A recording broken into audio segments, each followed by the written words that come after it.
Good evening, everybody. Welcome to tonight's our special episode of Hey Sister. The encore celebration. The encore celebration. As you know, we told y'all last night, we're actually on our summer hiatus, but there was so many hot topics that we didn't get into last night because folks been out here real acting, real funny out here in these streets. We just were like, hey, we got to come back on because we had at least 10 more topics to get into, right? Yes, at least. At least. So if you're watching, you tuning in tonight, we want you to make sure you're active in the conversation. Join the conversation in the comments. Go ahead and tell your friends that we are live. Get it on Facebook, on YouTube. And if you missed it, make sure you go back and watch the replay. Share it with somebody. You know, sharing is caring, right? That's all how you show your love, right? Amen. Sharing is caring. So we're going to get into these hot topics for tonight that we missed out on. And all right, sister, we got 10 at least. So we're going to have to cut it to about 5 minutes on average for each. Okay. Little more than 5 minutes. You got a little more than 5 each. Okay, well, we're going to start rolling real fast right now. This is just a shout out. This is just a shout out to President Jimmy and former First Lady Rosalind Carter, who are celebrating, thank the Lord, 75 years of marriage. You heard what I said? What I said, sister? How many years? A whole bunch, 75. Amen. And hallelujah. 75 years of marriage. So we dropped the link in here. You can go watch their interview at PBS NewsHour talking about their 75 years of marriage. Listen. Some of us think we've been in this game a minute. We realize we ain't done nothing yet. Okay. Woo! They've been in this thing and right on there in Georgia and still doing Habitat for Humanity bills and still doing their community service, still teaching Sunday school on Sunday. Listen, that's right, Geneva. For real marriage goals. For real marriage goals. Because he said he loves her even more today than he did when he first met her, and he was real crazy about her then. Child. I just actually watched is Jimmy Carter rock and roll president? I just actually was watching that documentary the other day. So he seems like he was a pretty cool guy. I mean, he is a pretty cool guy. He seems to be out here trying to do good things. So amen, and continue good health and prosperity and love for that marriage and relationship. You love to see it. Yeah, absolutely. Most definitely. So then, speaking of marriages, since we're going to transition, this was one of the main reasons why we got on last night and just all the other foolishness ensued, right? We got to talk about one sister, Tabitha Brown. Y'all know Tab. You know Tab. You know she got her McCormick like that. Her McCormick seasonings are coming out and all that good stuff. But I'm gonna tell y'all right now. Just last weekend, I think it was this past weekend, she had her little retirement party for her husband Chance. And you know, first of all, it was a retirement party that they had been planning that, right? So she and her husband, they had an agreement. Hey, they were going to be in this thing together because we talking about marriage goals off top, right? So they were going to be in this thing together. And now she's in a position they blessed. God has blessed them. The struggle was a little longer than she thought it was going to be. But hey, she's able to retire him, put him in a position. So when Miss Wendy Williams commented on her show, and where she went wrong, first of all, was she was like, I don't know her. Wendy, you're going to have to stop commenting on people you don't know. You have to stop commenting on people you don't know nothing about. That's first and foremost. Because, even some of those you tangentially tied to through the industry, but this was one you didn't have enough knowledge about to know. Because, honey. She know her now. I know that much. And I'm still looking for a reply. Ain't seen one, ain't heard one, and there's probably not gonna be one. If she has one, maybe she'll bring Tab and Chance on her show. But see, and that's what I said. I was talking last night to our cousin, and I said that's what I don't like, because here's the thing: you still benefit because now you got the epic clapback in Jesus's name. Hallelujah. And so now you're gonna get on your show and likely be like, oh my, I don't know her, but we invite you to come to the show. I mean, we can talk about it. And then if Tab says, you know what, no, I said what I had to say, then you gonna paint that like she's being sour grapes. If she's like, yes, then you still win, because now you know the power of, if you didn't know her before, you know the power of her network, the power of her fan base. And so it still ends up being a win for Wendy. And that's the part that frustrates me, because you spoke on those people marriages you had no business speaking on, but as only Tab can do, she so eloquently put Wendy Williams in her place, something that seems like a lot of people should have done a long time ago. And I feel like she had just got clowned by the brat, because she was trying to act like the brat must have wanted her because the brat is gay. Like, no, people still have standards, even being gay. That doesn't mean that they want you, girl. But anyway, Denise Alexander said Wendy was out of order for show out of order. And Rosalind says that the clapback was a whole lesson and sermon. And Denitra said, yes, Brad told her, boo, you ain't the one. Not ever, never. Oh, this life or the next one. And I enjoy watching Wendy. I enjoy the hot topics, and I think it's really cute and all that. If I watch any of the other shows too, like we're gonna talk about that other one. But Tabitha, as we talked about in Sunday school, when she gave her that lesson, when she said, "Oh, the pain you must be in," Mm-hmm. And honey, that's the statement of it all. You're just projecting. I'm sorry someone did not love you like I am loved. I'm sorry that man had hurt you in the way that he did. But I sure pray that somebody wrap their arms around you and love you in that way. And that is all we can hope for other people, especially those who try to interject themselves into our lives, into our relationships, when they don't have the knowledge about those private conversations. So I've been married 22 years. There are private conversations that couples have about their goals, their dreams, their aspirations. They have private conversations about the things that they're working on and working towards, and that they're building together. That is not for everybody. And if it ain't for you, you ain't got nothing to say about it. But why couldn't we just congratulate? And that's what we're doing. Just congratulate. You did it, girl. You made it. As she said, they put God first. Yeah, you got the blessing. You were out here working all these years. You got it. Good on y'all. And I actually watched, because Tamika Mallory made a point that there were over 1 million folks who watched the clapback, but not even I want to say maybe 300,000 or so at the time. I don't remember the exact number, who watched the actual announcement. And I watched the actual announcement. And for me, it's so much blessing in the actual announcement that she was retiring her husband. And she shows another clip of herself from years prior, where she and her husband, she said they had written down their respective goals, some of the things that they wanted to do. They were praying to God for. And that was one of her things. I mean, like I said, I listened to her when she and Kev on stage and their spouses, Kev and Melissa and Chance are very in the similar position, supporting their spouse as the spouse goes forth and does their thing and pursues their dream.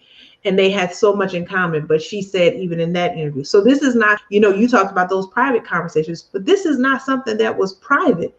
Tab has made it known that this was something that she wanted to do, because like she said, she was uncomfortable with her husband having to wear a bulletproof vest every day. So the fact that Wendy did know that, then that means to tell me, look, hey, sister don't have a team. So we got to do our own research. Girl, I'm going to need you to have done some research before you spoke on that woman's life, her relationship, and their marriage goals. Mm-hmm. And I'm sorry, I'm like Tab. I'm sorry that Kevin clowned you. It sounds like he's gotten married again too, by the way. Mm-hmm. So I'm sorry that he clowned you and moved his mistress down the street and was paying for her house with your money. Sorry that happened to you. But how you projected your drama and your trauma onto this woman and her husband's relationship. If nothing else, and I haven't watched them on Black Love yet because I got to look at that. But if nothing else, we should all be just like with Rosalind Carter and Jimmy Carter. We should all be aspiring to those sort of relationships where they're real, they're authentic, they're loving, they're not perfect, but God, by golly, we in this thing together. Yes, absolutely. Well, look, we got some comments here. Wendy often needs to educate her mouth. I gave her up when she asked why we needed HBCUs. And yes, she got an education on that one too. She had a whole litany of folks coming and educate her there. Yes, Tabitha was not the one or the two. Yes, Tabitha did what needed to be done respectfully. She most definitely did. We got an amen on that. And then I love the actual announcement. I enjoyed the video. It was actually very beautiful. And so we want to I shout out to them all because I wish all these sisters success. See, here's the thing. We all can win.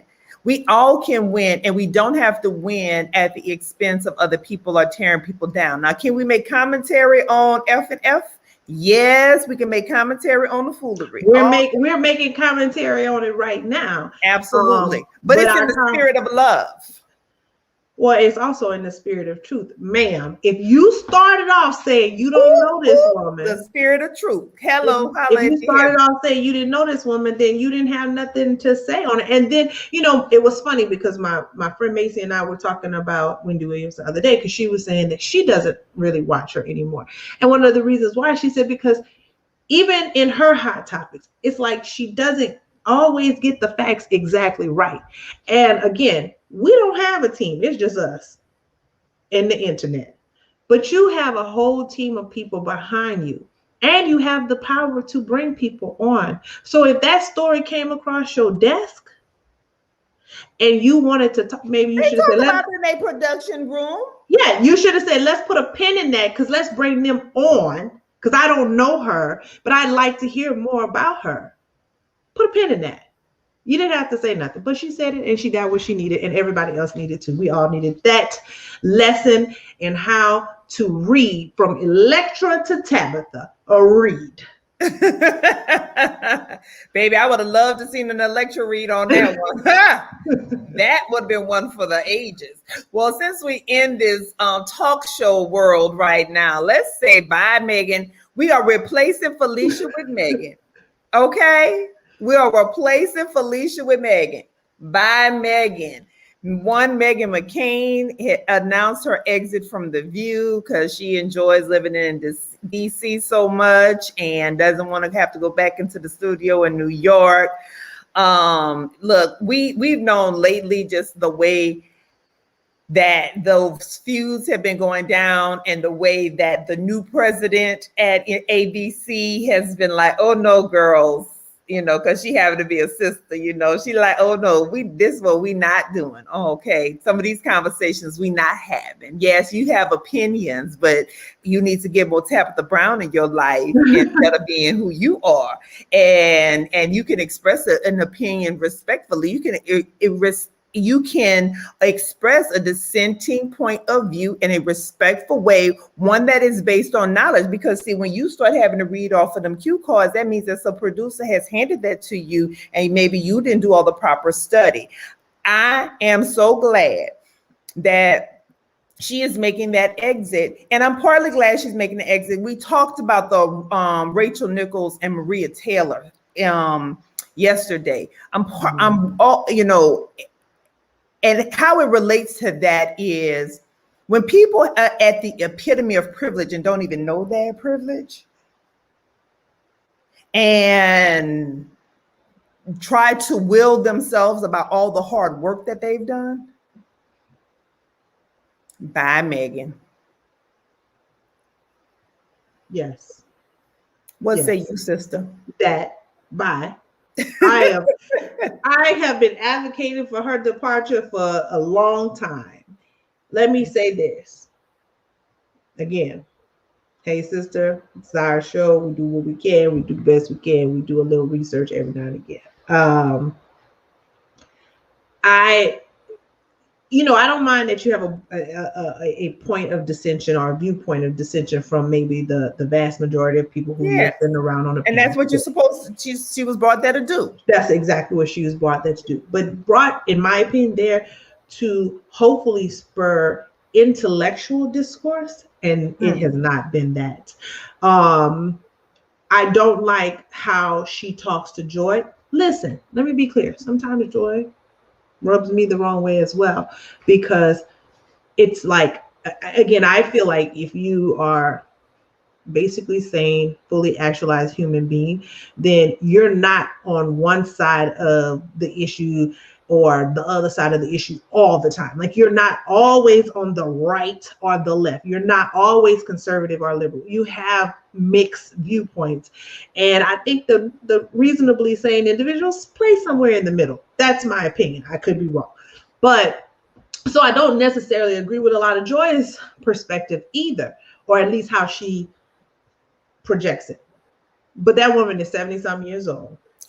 I believe 78. Yeah, she old. And she look good, because girl, I'll be like, girl, you looked it good. Yes, you are correct. 78 years old. And I'm sorry, at the end of the day, and Meghan, let me see her, because I feel like she's 36, but let me make sure I know. And see, the way my life set up, I understand when a 78 or 80-year-old say certain things that we like, girl, yeah, she's 36. Right. But I'm gonna let you say what you're gonna say, and I'm not gonna come at you as if I have even a modicum of the life experience that you have, or have the the ability. Like, here we go. Denise says it perfectly. Joy is often disrespectful as well, but Meghan is nasty. Yes. And again, I disrespect, and sometimes it's just that, but the way we set up, I'm not going after one of my elders like that. And even if I do, again, you need to choose Tabitha Brown, because here's what I do know. You don't play that with certain people on that panel. How about that? So don't do that. Don't do that. I don't like stuff like that. But yeah, she's gone. She's gonna be leaving. I hope they replace her with me or you. And that's it. That's how I feel about it. Bye, Meghan. Bye, Meghan. Bye, girl. You ain't invited to the cookout. No. You and Liberty have fun over there with your that husband. You, Liberty, and all y'all guns, and because I'm the only gun licensed gun owner on the panel. I'm the only conservative on the panel. And you're the only one whose father is the reason she got this job in the first place. Goodbye. Good day, sir, as they say. Well, honey, we still got some more hot topics to get into. Now, this one right here, this is gonna take some time, so y'all join in. Get in the comments if you haven't been reading the articles. So it started with a hashtag Free Britney movement. And I'm telling y'all, it came to a head last week. So we know that one Britney Spears, who's from Kenwood, Louisiana, has been under a conservatorship for the past 13 years. We all saw the episode when she shaved the head, when she was having a actual mental breakdown. And we talked about, mental health yesterday, right? And people being able to cope. So we all witnessed that in the public. And naturally, we don't know everything that goes on. But it came to a head because, this Free Britney movement has started. They've had a documentary about it, and her fans have been doing all this research. And it seems that this conservatorship that she's been under has been fairly oppressive. And so we heard from Britney for the first time in this 13-year saga, where she actually spoke in court. Now, unpopular opinion, based on what I, read about her comments in court, something still seems a little off to me. More than just anger and frustration. There was, for a 40-year-old woman, she's a 40-year-old woman, to have so little knowledge about what is being happening in the control of her money, her estate, her decision-making capability, saying she had to do these, like she was forced to do or she had to do these things because they told her she had to. Only recently getting your own attorney, right? There's a lot of things here. And then this longtime boyfriend as well, right? So you've been there and been involved and have been in her life for quite some time. To have not been able to support and or help her in the pursuit of having these things change, right? If you are in with her interest, her main interest in mind.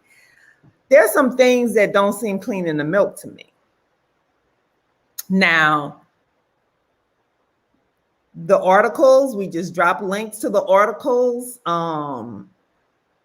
It does sound oppressive, the conservatorship, but there also seems to be, I don't know, something that just is not adding up all the way for me. It's something that's just not adding up all the way for me.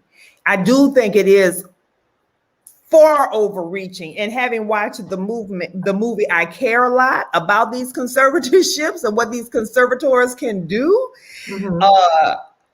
I'm like, okay, I get it, I understand, but something doesn't seem right here. And so I don't know. That's just kind of the feeling that I have deep down, just where it's just not all adding up. Hopefully, when they go back to court next week, that it will be, it's definitely being re-examined. She's formally filed the petition to have it lifted. So we'll see. I don't know. What are your thoughts, sister? Yeah, so I'm trying to catch up on, because you and I talked about this, and I asked you, what did Jamie Lynn have to say? And you said that, she came out basically saying she loves her sister or what have you. And I was trying to read up. She, I guess, supposedly getting death threats and the like. I don't know why, but yeah, her sister's been getting death threats because there are people like, well, she could have done something. I'm not sure what she could have done. Well, that's where I was going. So, okay, you and I are sisters. We're 4 years apart. I don't know exactly how many years they are They're apart. like 10 years apart. Okay, so they're about 10 years apart. Now, we all know that Jamie Lynn also went through her phase of being a child star. And then, of course, she got pregnant at a very, very young age. And then, of course, she slowly faded out of the limelight. She is married. She has 2 children and probably lives a relatively quiet life I'm sure, in comparison. Being the younger sister, though, and obviously there's no sort of conservatorship over her. And don't get me wrong, I know she doesn't have the same level of finances. But I guess what I'm trying to suggest here is it doesn't sound like Jamie Lynn came out and stood and definitively stated, you know what? No, this conservatorship needs to end. My sister is fully capable of taking care of herself and making her own business decisions, as far as financial and personal decisions. It doesn't sound like that was said. I don't know where her mother where her mother plays in any of this, but the fact that, public breakdown aside, which we all saw, there's also this aspect that she doesn't have custody. Britney Spears doesn't have custody. Well, she has partial custody. From what I've read, it's like a 70-30, 70% being Kevin Federline, 30% being Britney Spears. So if you, as a woman, as a wife, as the one who's clearly has more money, for her to not have the larger portion of custody, that does raise questions as well. Like you said, for you to be a 40-year-old woman or nearly 40-year-old woman, and you're saying that they force you to put an IUD in your body, how does someone force? How does that happen? How does that transpire? How does that transpire when you are? Don't you talk to the doctor when you go in? Exactly. So all of those things being said, I'm like you. I have a lot of other questions about perhaps Brittany's mental state. But what I want to make the point about is in terms of her judge, who, Judge Brenda Penny mentioned that or ruled that the father would not be taken off of her conservatorship. But there's a co-financial conservatorship that is in place, and then it sounds like the trust has asked to be removed from the conservatorship. But people are mad at the judge in this case, and this kind of goes back to what we were talking about yesterday in terms of Judge Joe Brown's comment when it comes to the legality of things. Now, from everything that I read, it seems that the judge said, listen, you can just file a petition to end this conservatorship. And Brittany was like, no, I didn't know I could do that. And so it's like, I'm not going to take him off, because perhaps by taking him off, that further complicates the situation. So instead, she's like, here you go. Just file for it to end. File a petition with this court to end. And then she goes back on July 14th. But people are like, even, threatening the judge and things like that. And it's like, really? Take our emotions out of a situation and understand what is the legal process that has to be followed in order to get to the best outcome. And it doesn't sound like Brittany has been well advised at all throughout this process. And again, it sounds like there are a lot of things that she just does not know.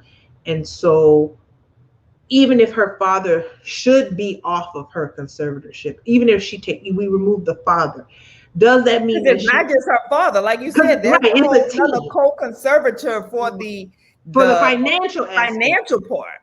And then there's other folks who are involved, because like the article that we dropped says, as far as like her social media, there's an agency that runs her social media. So there are different elements to this conservatorship. So if it's like, take my daddy off, I don't want him to do anything, okay, fine. But then it still doesn't sound like you're really in a position to make all of these decisions on your own. So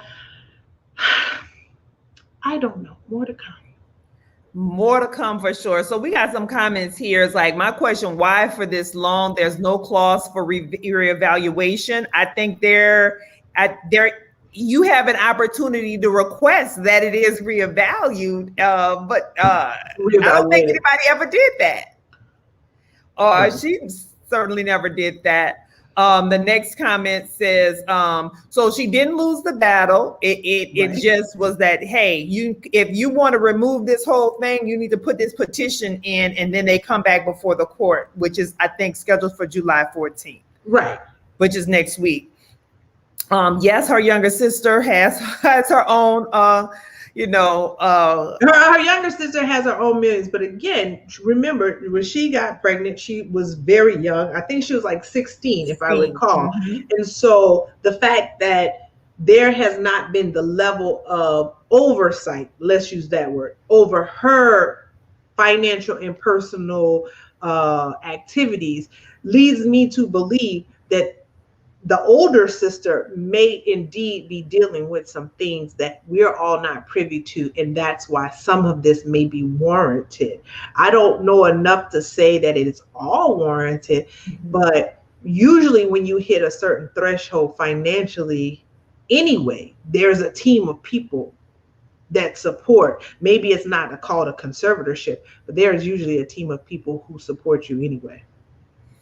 Yes, well, I just shared some of these other comments that are there, and this last one, I think it really is it that if you have the capability or capacity to educate yourself over your life, then you should take that. So because I'm like, no books, no internet, no. And again, you have this longtime boyfriend who is also a grown man. No books, no internet. And also Denise is saying here she lost her rights, all of her rights, so the medical is not under her control. But that's what I'm saying. I mean, as a doctor, I believe all doctors are required to take certain oaths in order, and that there is such thing as a doctor-patient privilege and things of that nature. So, I mean, they do have an obligation to report if they think something is abusive, right? Yeah, exactly. So, like, that's why I'm also confused on how it is that even in the sense of her medical, if they're making you put an IUD in your body and that is against your will, how have you did not express that to your doctor? Like, this is not what I want to do. And then as a doctor, they are obligated to do certain things. So that's why I was saying I don't understand that piece. And because here's the other thing about IUDs, because her youngest child is like, what? Isn't he like 13 or 10, 13? Maybe the conservatorship has been placed for 13 years. Isn't her youngest child like 13? Let's see. I can tell you. Because an IUD has to be 15 and 14. So yeah. 15 and 14, right. An IUD has to be replaced at 5 years. Like, you have one put in place probably after you had your 2 kids. You would have it removed and have a new one put in. I mean, I do know that much. So in 13 years, you're at least on the second one. You're at least on the second one. If you got it immediately after the child was born. Yeah. I don't know. I don't know. Prayers for Brittany, because at the end of the day, prayers for their whole family, because there is definitely something there. And if you've ever had loved ones or family members that have mental health issues, you know that there's always more to the story, and it's very, very complex and toxic. So I pray for their whole family and for some serious healing to take place. Absolutely. And I also, again, this kind of goes to our conversation yesterday, not just about mental health, well-being, self-care, but sometimes our fans, again, we become very emotional and very invested in situations that we only know what's presented through the media or on the surface. And so I would encourage a lot of these fans to, again, pray for her betterment. Like, just don't jump on the Free Britney movement, because even with Justin Timberlake making comments and things, I just, there's a piece of me that is like looking at that a little weirdly. Well, he started making comments because he was basically, for lack of a better term, implicated in the documentary about how they hypersexualized her at a very young age, and some of the things he said in the public about their relationship. Which is why now he just, after when she did her comments the other day in court, he also made another statement about something about no one should have to be under these circumstances or whatever. And that's why I'm saying that's kind of weird to me, because it's like, I think in some ways you had been part of the problem, sir, but I won't delve deeper into that. I just say some of the fans, when you're saying Free Britney, understand that you may not know all the details to what really is going on with her mentally, physically, emotionally. So let's pray that if we're freeing her of this conservatorship, that is indeed the right thing to do at this time. Yeah, and what's best for her. What's best for her. Said it right. You are watching our part 2 of Hot Topics of, as we said, we're on our summer hiatus, but we wanted to bring this Hot Topics, and we did yesterday, but there was so many hot topics, we just couldn't get to everything. So tonight we're doing part 2. We thank you all who are tuning in. We want you to continue to like, follow, share, subscribe, tell your friends all about Hey Sister, and keep joining this conversation in the comments. So now we're going to get into another hot topic. So back into the world of celebrity. Ooh, child. When they said be fruitful and multiply, I don't know, maybe it's the turban. But one Mr. Nick Cannon, y'all remember, he was so cute in Drumline. I just want to remember him like that. I just want to remember him like in a whole nother thing, because Mr. Nick Cannon it's July what? 5th? Your daughter's birthday. It's July 5th, and Nick Cannon fathered 4 children in 7. Well, they've been birthed in these 7 months. 4 children. He literally went from having 3 kids to 7 kids. So he had his twins 10 years old. Mm-hmm. Then after, of course, he and Mariah broke up. Then 6 years later, he had another child. So that child is now 4 years old. And then Nick said, hold my beer. He said, I got to get it. Right. He said, let's put the pedal to the metal here, because clearly maybe 8 is enough. So maybe he got one more that's got to happen. I don't know. Somebody could be pregnant right now because they have smelled him. But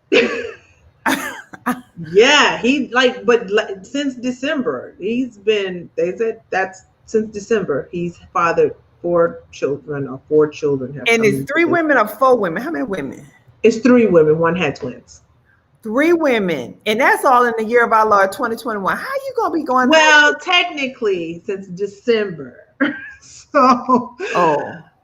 Well, I don't know, because it said December, but it said in this year. So I don't know if it actually happened in December or January, but whatever. It's. What say y'all about this? Because my been pretty rapid. It's some community. What's the legacy? Is it like community? He the community peen, I guess, in Hollywood. I guess he's a community peen. And who are these people? They're all apparently models. That's what I keep seeing. Model.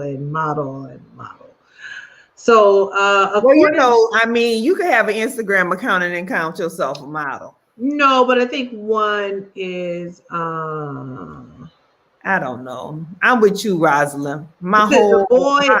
So let me read this. This is the boy. This is the one with I don't know who this is. I don't know about no child support. I don't think he could be paying no child. I don't know if he paying child support. I'm sure he is. Nick Cannon is worth a whole lot of money. I don't know. Yeah, he probably don't have them little penny ante agreements. He probably.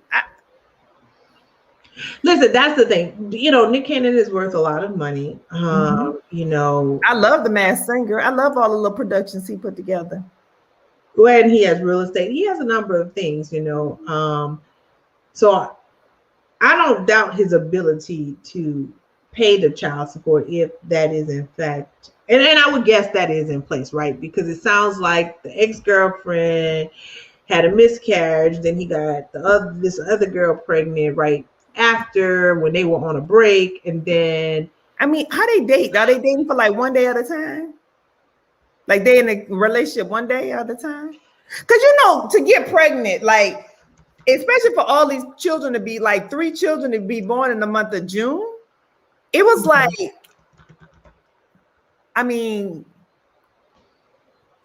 you must be measuring people ovulation schedule, because how you just mess with people that's all ovulating at the same time? What's happening here? Well, here's the thing. We know that he appears for the pregnancy pictures. That is one thing we can say. I just wanted to do a quick look. It appears that Future has, oh, one thing said 6, one thing said 8. So just saying that. So in relative, I guess, to put this in relative terms, I'm less concerned about Nick Cannon and his ability to cover the amount of women whose children he's fathered versus like a Future, or even what we saw sadly with the late great DMX, who was at 15, I believe, at the time of his demise. And it's like, so I get it. I get the desire to want to leave a legacy. I don't necessarily get the need to have so many different partners. And to your point, like how are we dating, especially if we're breaking up, we're on a break, and on the break when somebody had a miscarriage. You see my face? I'm sorry, but somebody had a miscarriage, you went on a break, and then during the break that person, somebody else got pregnant, and then you had 3 kids in 1 month, and 4, and the total is 4 in the last year. It all feels like we're not really developing a whole lot of deep relationships here. It ain't definitely on Rosalind and Jimmy level. No. But that, the other deeper thing is, so this whole thing about leaving a legacy, let me just say this. Part of that is tied up in toxic masculinity. Because this conquering, this conquest, because 6, 7, 8, 15, all of these numbers, all of these different women, to me it's a plea of I'm trying to prove something, because there's something that's missing and not satisfied within myself, because that's the only way I can prove my manliness and my manhood. It is something I have control over. As Denise said, pregnancy is intentional, so everybody is going in full well intentioned, knowing what they're getting themselves into. Or at least knowing the possibilities. And knowing the consequences. And possibilities. I'm saying consequences, because you can have all the money in the world, but there's no, and you can get together and have all your children together when y'all get together, but your children are still going to have a longing and an absence of the presence of their father in their life. Like that everyday presence. All of them can't have you there every day. Unless y'all all have moved into a home together. And maybe they are going to do and a sister-wife situation. Maybe y'all doing a compound. I don't know. Yeah. But no, I agree with that point. I think though, and sadly to say this, I think that a lot of people don't see it that way. I mean, really in our you society, can throw all the money you want. But in our society, number one, there are people who I believe pregnancy is indeed their business plan.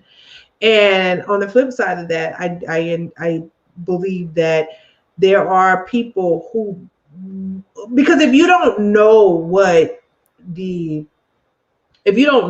it is to really have a father in your life who's there intentionally and who is a part of your upbringing from the very beginning, if you don't know what that looks like or feels like, then if you do have somebody who is paying all of the support on time and coming and showing up for the holidays and being there at these quote unquote pivotal milestone moments, then you think that that's okay, because if you don't have any other examples, then that is okay. And so I'm guessing because these relationships don't sound like they're very enduring, intentional, thought out, that's knowing that he has the ability to pay is good enough.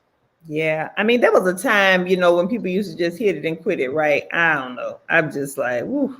Well, and maybe this is what happened. Maybe he did, but he hit and quit during their ovulation. I don't know. I don't. I can't. I can't explain it, but what I do know is I would really like in Hollywood in general, in the entertainment business, like we have shows like Love and Hip Hop and Basketball Wives, where you really hear the people. I mean, we talked about what's the name, the brown boy that went off a few weeks ago on Matt Barnes and Kwame Brown, you know, and how he clowned Matt Barnes and was talking about the fact that Derek Fisher is raising his children. Like, it just seems like there's a revolving door in Hollywood. You know, the little chick who was with, I think Omarion and Lil Fizz or something like that. And now I think she's the same one that was messing with Dr. Dre recently. Like, it just seems like there's a revolving door. And I just want to say, wow, there are a lot of women out there who probably could bring you some peace and peace of mind and happiness, who just are outside of that circle. If y'all would just stop going around that same door. Because this is very weird to me that, again, Nick's peen is all over these places. Airwell. Yeah. Airwell. Ooh, child. Anyway. Okay, but God bless. I guess God bless. We thought, and listen, let me just say this. We thought Mariah, we was clowning little Mariah. Like, Nick, well, you better, she crazy. Maybe Mariah got out. Right. Oh my word. I don't know. Let's talk about this Black TikTok rebellion, honey. Have y'all seen the Black TikToker say we is not making no more dances for y'all culture vultures to appropriate and make millions off? And Jimmy Fallon want to have you on his show, and then he got to come back and make up and then have a panel with all the Black TikTokers, because the little white girl stole all they dances for, but she getting millions. I want to say kudos to you all for saying hey. And then today I saw a post from Lovey. So if you haven't heard Go Lay Down, just look up Go Lay Down on Facebook, on TikTok, on whatever, and all the iterations of Go Lay Down. And I saw a post from Lovey Ajay today who was like, y'all, we love the sister song. Why don't we bless her? And dropped her Cash App in there, because these Black creatives are making the internet go round. But they don't have the number of followers. They are not considered at the same level of an influencer. And they are like, no, we're not doing one more dance on here for you all to appropriate. I don't know how they're going to start monetizing, their creative works, or what they're going to do in terms. I think someone recently trademarked something that they did that I was reading. And, because this is a business. It's a business out here in these streets. And I'm like, good on y'all, because them other folks couldn't do the job right anyway. I'm here for the Black TikTokers too, all the way. Y'all keep creating, keep doing your thing, and keep rebelling, saying, no, the next hot song that dropped this summer, we ain't gonna give y'all a dance for y'all to take that either. So I don't know what you say, sister. I agree with your points. I watched ABC News did a special that I watched last week about the Black TikTokers. And so, first of all, I was unaware of these homes, these houses that they create, where these different influencers come together, live in a house, or what have you. And so the ABC News special was very illuminating, in the sense that they were showing all of these white homes, and most of those are located in Los Angeles. And they might have an Asian person or maybe a biracial person, but the vast majority of the people in the house are white people in LA. So this group started, they decided to do it in Atlanta, a group of Black creators. And one of the little boys was the one who created one of the dances. I think he's the one who kind of led this rebellion. He created one of the dances, and he's like, he went on the white people's page who replicated his dance, stole it, and was like, oh, this is really cool, because he thought that the fact that he created it, they were replicating it, someone would shout him out and say he was the actual creator. Never happened. And in fact, no one even commented on his comments. So they showed at the end that after the show aired, I think at the start, before the show aired, they were collectively at 10 million across all of their platforms. And then once the show aired, they had risen to like 17 million across all of their platforms, right? So you hear that and you're like, oh, okay, well, that's good. That was an awesome increase. You know, they got the exposure, what have you. But then they show, in comparison, one white young lady, I don't even know her name, who's a TikToker, had 116 million followers on TikTok alone. And you're like, wow, that is insane.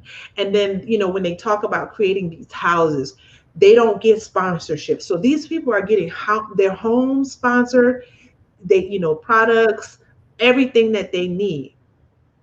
And their houses are like decked out, the cars that they are having, all of this stuff. And so again, the Black creatives, one guy said, you know, he can make about $4,000 to $5,000 a month, which in theory is great, especially if you're in your 20s, right? Mm-hmm. That's awesome. But when you think about the fact that they're like, some of these kids are making like over $100,000 a month or more, mm-hmm. it's mind-boggling. So again, that fine line, appreciation versus appropriation. And so often it is appropriation. And I think my challenge is that even with this, where else do you go? Because there have been other folks who say, well, let's go and create our own platforms. Like, let's create our own TikToks. Let's create our own Instagram. But then no one migrates away from the Facebook and the Instagram and the TikToks to go and support those things. The other piece would be, and you and I have talked about this before, is at the end of the day, if you've never watched the show, if you never saw the movie Coded Bias on Netflix, I encourage you to watch it. Because one of the things in this ABC News special that the young lady pointed out was, so her hair was dyed, right? So she had red hair on one side and it's black on the other side. She was like, she really doesn't like doing that. But the algorithms recognize lighter colors more than it recognizes darker colors. So of course, if you're a dark-skinned person with dark hair and brown eyes, algorithms don't recognize you as much. And even in this movie Coded Bias, they put on a white mask and the algorithms recognize them differently. So this is the reason, many reasons, but one reason why it's so important for our people to get involved as coders, mm-hmm. as programmers, and understand about what it means to write these algorithms.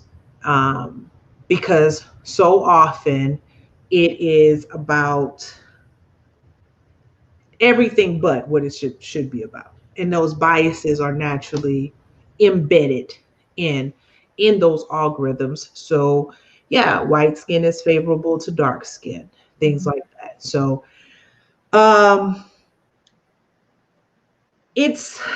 applaud the Black TikTokers, but there's a part of me that wants to say the rebellion has to be more than just withholding your content.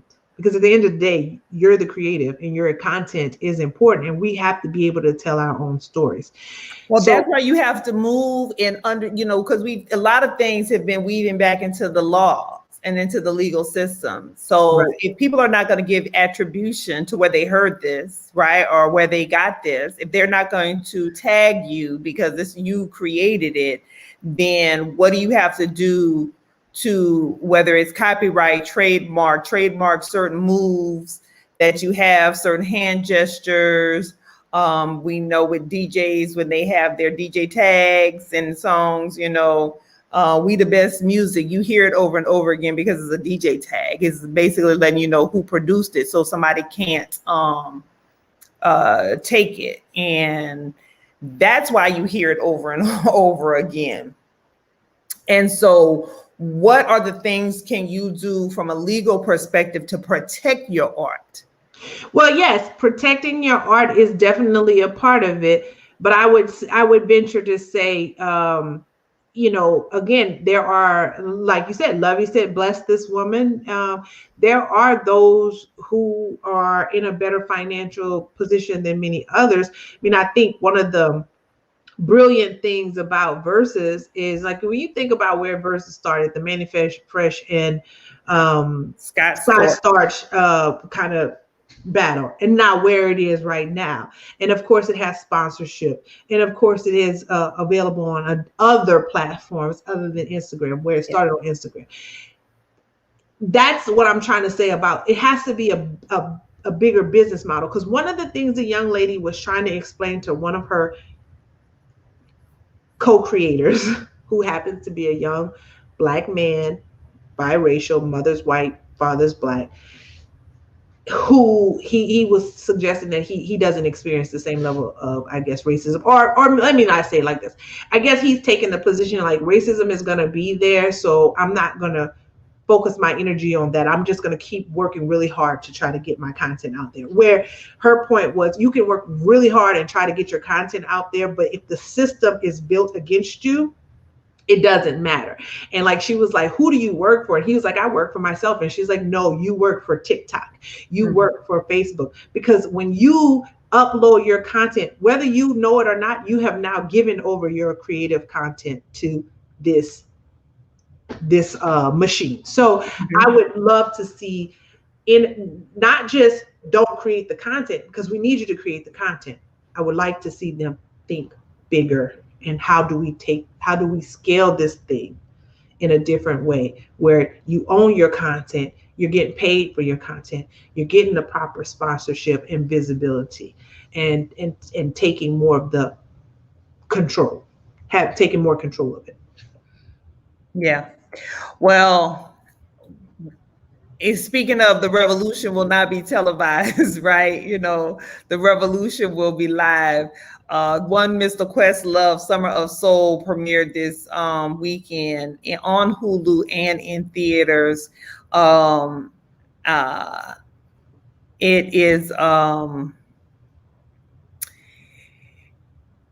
It was a magical experience to watch, right? I've been in Harlem when they have these summer concerts, like they used to do this house concert thing, a DJ. That's when I met Idris Elba in the park in Harlem in the summertime. And yes, y'all, I did meet him face to face. I was on the phone with my sister at the time, because I called her. I was like, I was walking away, and I said, let me turn around and say something. Let me turn around and say something. Anyway, but that Harlem, New York in the summer is just very magical time experience. And so in 1969, there was this concert series over, I think it said 6 weeks. It's 6 weekends, these concerts, and they had everybody. And talk about the man who brought it together, Tony Lawrence. He was like, we're going to make it happen. That brother was making that happen. He knew this one, and he made all the network. And it was this amazing, beautiful thing to watch. And so if you haven't watched Summer of Soul, watch it. It was not televised. It was recorded, but it never was televised until now. So all of that footage, because you know how much tape it takes. And back then they didn't have no digital tape and wasn't downloading it on a computer. It's reels from 6 weekends of concerts. And I mean, you had everybody there. It was absolutely stunning and beautiful to see. So if you haven't watched Questlove, Summer of Soul, go and watch it.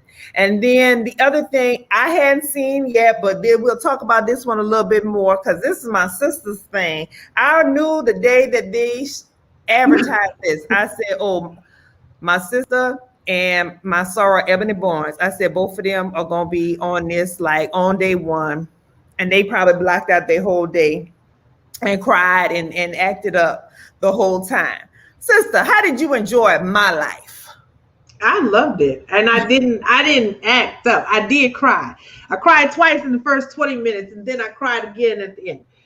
And I was talking, like I said, to my cousin last night, and she was like, well, why did you cry? And I said, I cried because when that sister was talking about, Roy Ayers' My Life in the Sunshine, that song, being sort of the inspiration, and how she was going through all these things, and all she was trying to do is live her life in the sunshine. And she was just like, this ain't the sunshine. That it hit me in a place. And then when she talks about the fact that, why she didn't smile for so long. The idea that growing up where she grew up, it was you ran the risk of smiling, of dreaming, of wanting more, because she had not seen that happen. She never saw that happen for anybody else. Talking about her mother and her mother's influence on her, and then seeing her mother being in abusive relationships, and then, finding herself in an abusive relationship as well. And I mean, that particular clip, I'm telling it, so if y'all didn't see it, there's a clip where basically, she's in this relationship with Casey of Jodeci fame, and they're like, oh, is it true you are about to get married? And and he's like, I ain't getting married, and she's just like, whatever, move on. Like, again, how we were talking about Shakira yesterday, and a reporter telling you, oh, your biological mother passed away. Like, how do you feel being in an interview? And let's watch this clip from KC, because let's see what he has to say about your little engagement. So all of those things, I was just like, wow, she was going through so much, and she was so young. And then the people that she was with, they were hit makers. I mean, between her, Puffy, Big Bub, and they were making great music, and we all could relate to it. But it's like, that was born out of a whole lot of pain.